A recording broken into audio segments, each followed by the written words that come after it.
Hey! Salut à tous et bienvenue dans ce tout nouveau Pop Culture Time. Aujourd'hui, on va parler voyage dans le temps, inceste et saga culte. On va parler de la trilogie Retour vers le futur.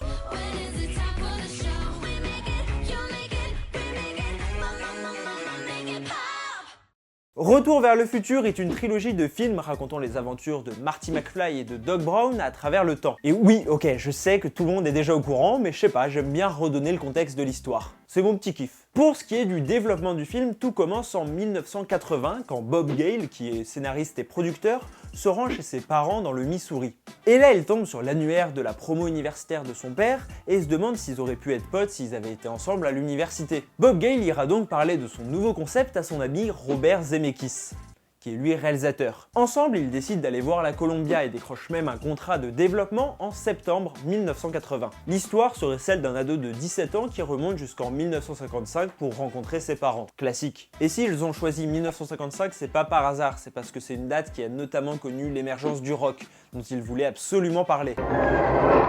How far are you going? About 30 years.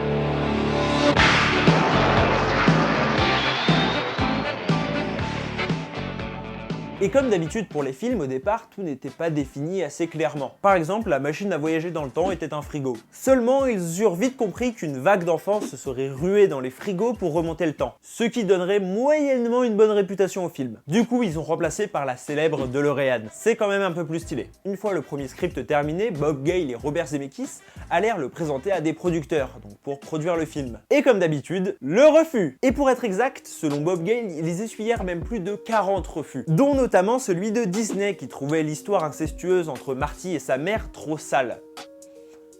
Il peut être compréhensible. Du coup, Zemeckis réalisa À la poursuite du diamant vert, qui rapporta beaucoup d'argent. Et vu qu'il venait de réaliser un film qui avait rapporté beaucoup d'argent, et bah il avait beaucoup plus de poids lors des discussions. Ils iront donc démarcher Spielberg et le projet sera mis en place par Universal Studios. D'ailleurs, Universal se permit quelques changements. Par exemple, le nom de Professeur Brown est alors devenu Doc Brown. Et son acolyte, qui était un chimpanzé, fut remplacé par un chien. Car selon Universal, aucun film avec un chimpanzé ne pouvait marcher. Ils ont des belles théories. Pareil pour le nom, selon eux, aucun film avec le mot futur dedans ne pouvait marcher. Le film s'appellera alors Spaceman from Pluto. Trouvant le nom plutôt nul, Zemeckis fit pression sur Spielberg pour que Universal abandonne l'idée, ce qu'ils firent.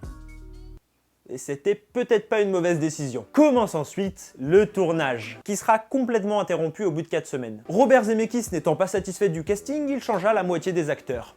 Enfin, pas la moitié, mais les plus importants, notamment Marty McFly. Et c'est finalement en janvier 1995 que le tournage commence réellement. Le film sortira en salle donc en 1985 et marchera très bien. Et au départ, aucune suite n'était spécialement envisagée. Mais puisque le premier avait très bien marché, la magie d'Hollywood fit son travail. Une trilogie fut alors mise en chantier, rien que ça. D'ailleurs, Robert Zemeckis expliqua que les relations furent bien plus simples vu le succès du premier film. Et finalement, Retour vers le futur 2 et 3 seront tournés en même temps. D'ailleurs, Robert Zemeckis racontait qu'il tournait la journée le 3 pendant que la nuit il montait le 2. Il devait pas mal bosser.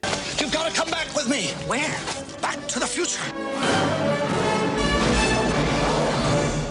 Finalement, la trilogie marquera l'histoire de la pop culture et est encore aujourd'hui complètement culte. Et si la saga a pu toucher comme ça le grand public, c'est parce qu'elle est très accessible. Ce qui n'en fait pas forcément quelque chose de mauvaise qualité. Et par là, j'aimerais développer mon analyse sur le traitement du voyage dans le temps dans les films Retour vers le futur. Parce que oui, le voyage dans le temps, c'est une thématique qui est abordée 2-3 fois dans les films Retour vers le futur. Et comme le souligne un très bon article de Slate que je vous conseille, le voyage dans le temps pose un véritable problème ontologique. Un problème ontologique, en gros, c'est quand on se pose la question de l'être, donc ce qui est et ce qui n'est pas. C'est de la philo assez pointue, donc on va pas creuser. Par contre, ça me permet d'aborder le principal problème ontologique causé par le voyage dans le temps. La boucle de causalité, ou le paradoxe de l'écrivain ou du grand-père. En gros, le paradoxe de l'écrivain, c'est un écrivain raté qui un jour reçoit un livre parfait venant du futur. Ainsi, il se contente de recopier l'ouvrage qui fait un carton. Au moment où la machine à voyager dans le temps est créée, il en profite alors pour retourner retourner dans le passé et aller se donner à lui-même cet ouvrage parfait. Ce qui fait que le livre n'a jamais vraiment été écrit. En fait, c'est l'inverse du paradoxe du grand-père. À savoir, un homme qui remonte dans le temps pour tuer son grand-père avant qu'il n'ait d'enfant. Sauf que s'il n'a plus d'enfant, il ne peut pas se faire tuer par son petit-fils. Et donc, pour en revenir au paradoxe de l'écrivain, ontologiquement, le livre n'a pas lieu d'exister. Ce qui amène donc à la multiplication de réalités et d'univers parallèles, un peu comme dans la série The Flash. Et bah, je voulais vous expliquer tout ça déjà parce que je trouve ça super intéressant, mais aussi pour vous montrer à quel point Retour vers le futur s'en moque complètement. Et oui, parce que même si Retour vers le futur aborde les paradoxes temporels, notamment avec la photo où Marty disparaît, on a quand même le droit à une histoire linéaire et qui se déroule dans un seul univers.